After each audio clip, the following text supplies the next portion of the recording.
Dan untuk mengulas lanjut berkenaan keengganan separuh rakyat Malaysia yang tidak mahu mengambil vaksin COVID-19, kita bersama pakar kesihatan awam Universiti Putra Malaysia UPM, Profesor Madya Dr. Malina Osman. Selamat tengah hari, Prof. Selamat tengah hari, Syazwan. Prof, berdasarkan apa yang kita kajian Ipsos yang dibentangkan, apa yang dapat kita cerminkan yang menunjukkan separuh daripada 1,914 orang yang dewasa di negara ini yang berada di atas pagar dan mungkin tidak akan dapatkan vaksin COVID-19? Okey, kalau kita lihat kepada kajian tu, yang kita dapati ialah dapatan tersebut telah dilakukan pada Januari tahun 2022 ya. Maksudnya data tu pada ketika dos penggalak ketika itu diperkenalkan ya. Saya ingat pada ketika itu bila kerajaan melalui Kementerian Kesihatan mula mencadangkan ya untuk orang ramai yang telah lengkap dos untuk segera mendapatkan dos penggalak yang memang terdapat rintangan di situ, ramai yang enggan dan juga saya dan juga beberapa pakar juga telah memberikan pandangan pada ketika itu, ramai yang menunggu dan lihat, maksudnya ramai lagi yang tidak dapat memberi keputusan. Jadi ialah merupakan satu dapatan yang konsisten seperti mana yang kita perhatikan secara rambang pada ketika itu. Secara umum apa yang boleh saya nyatakan ialah selepas 2 ataupun 3 bulan berlalu, meskipun pada awal penerimaan vaksin pada ketika itu tidak begitu baik ya, pada ketika ini dilaporkan hampir 70% sudah menerima dos penggalak dan saya mengharapkan ianya akan terus meningkat. Namun kalau kita perhatikan juga pada kajian tersebut, saya tidak mahu memberikan begitu terperinci dari segi responden yang telah dimasukkan, tetapi kita lihat bahawa ciri-ciri yang betul responden yang ada dalam kajian tersebut adalah merupakan individu 18 tahun ke atas, sebahagian besarnya tinggal di bandar-bandar dan dapatan dilakukan melalui atas talian. Jadi kita tahu bahawa sebahagian daripada kita iaitu 10 hingga 15% tidak mempunyai smartphone ya, dan sebahagian juga tidak mendapat capaian internet. Jadi kadang-kadang data tu mungkin tidak begitu representatif, namun secara umum ia baik sebenarnya untuk memberikan secara keseluruhan apa yang ditanggap oleh sebahagian kita. Tapi saya berpendapat pada ketika ini mungkin keadaan tersebut berubah ya, sebab kita sudah melalui 3 bulan ya, saya sebut tadi data itu pada Januari dan sekarang kita sudah di bulan April ya, sudah mengakhiri bulan April. Mungkin terdapat perubahan dari segi persepsi di situ. Okey, kalau kita lihat kepada data yang dikumpul ini adalah pada Januari. Dalam data ataupun dalam kajian tersebut, ia menunjukkan bahawa golongan yang paling terdedah kepada COVID-19 seperti golongan warga emas menunjukkan peratusan yang paling rendah untuk berkemungkinan mendapatkan vaksin. Walaupun seringkali kita tegaskan bahawa vaksin itu adalah sangat penting buat golongan tersebut. Dan ketika ini kita tahu juga KKM sudah memulakan dos penggalak kedua, terutamanya kepada golongan berisiko itu. Jadi bagaimana dengan dapatan ini, ia dapat meningkatkan lagi kadar peratusan golongan warga emas, terutamanya untuk dapatkan booster shot yang kedua ini, Prof? Satu lagi aspek yang saya perhatikan dalam kajian ini ialah saya tak tahu soalan secara terperinci soal selidik yang digunakan, tapi daripada hasilan yang dibentangkan saya dapati soalan-soalan yang dikemukakan lebih bersifat individualistik.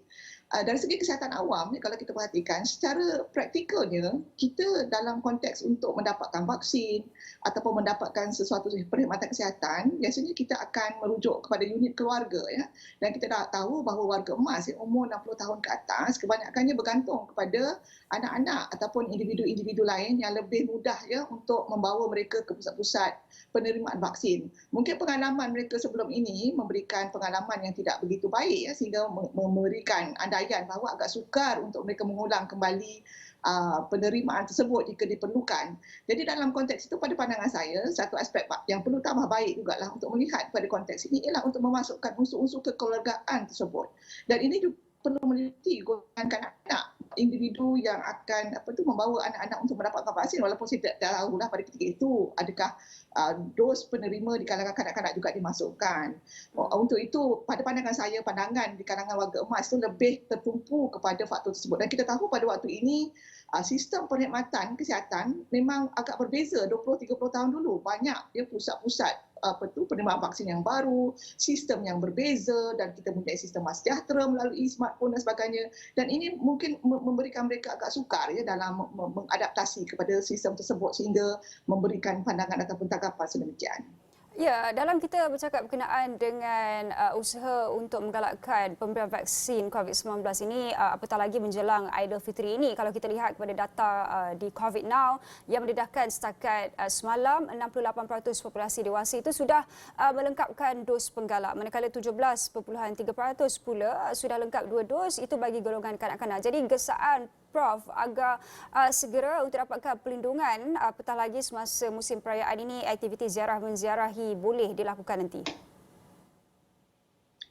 Sebaik-baiknya memanglah kita harapkan sebahagian besar daripada kita yang masih belum mendapatkan vaksin untuk dos penggalak ni untuk segera mendapatkannya sebab data semasa telah memberikan petunjuk kepada kita.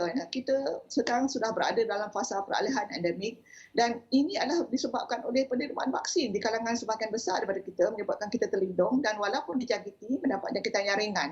Dan dalam konteks semasa dengan adanya varian Omicron dan beberapa Omicron lain, beberapa varian lain yang dikatakan telah ditemui, ini adalah merupakan satu perisai pentinglah dalam konteks kita untuk berdepan dengan sambutan Hari Raya ini dan juga mereka-mereka yang akan kita ziarahi pada ketika itu. Ya, Prof, secara ringkas beberapa hari lepas semalam Menteri Kesihatan YB Khairy Jamaluddin ada memaklumkan bahawa ada beberapa lagi kelonggaran SOP yang akan diumumkan.